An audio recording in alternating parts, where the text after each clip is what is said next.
Hey guys, Dane here. In today's video, I'll be showing you how to build a raised planter box.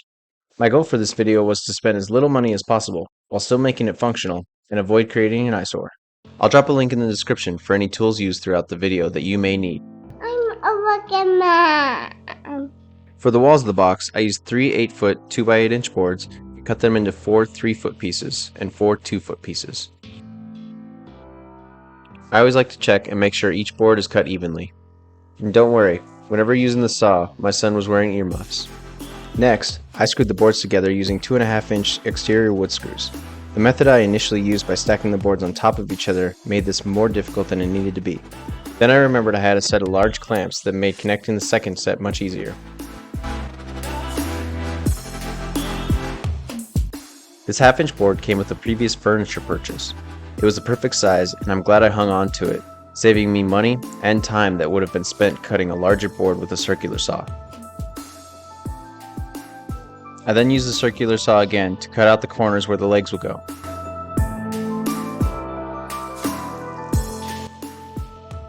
Since I'm using 2x4s for the legs, I used my miter saw to cut them at 18 inches.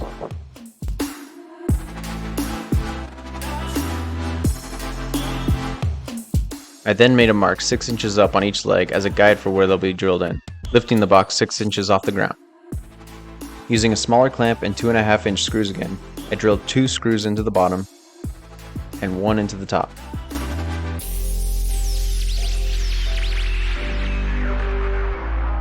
And 1 more screw on the 2-inch side for good measure. For screwing the board onto the bottom, I used 1 1/4-inch exterior wood screws, drilling a screw every few inches. This may have been overkill, but I took one last measure and drilled 1 more 2.5-inch screw at an angle on each leg. For paint, I used exterior paint and primer from Home Depot.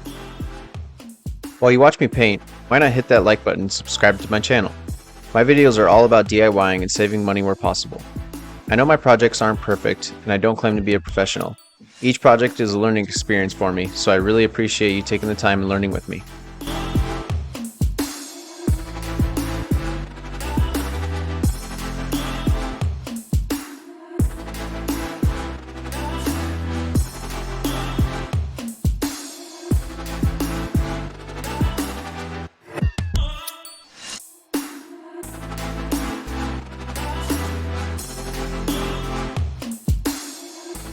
The last step is to drill some holes in the bottom for water drainage.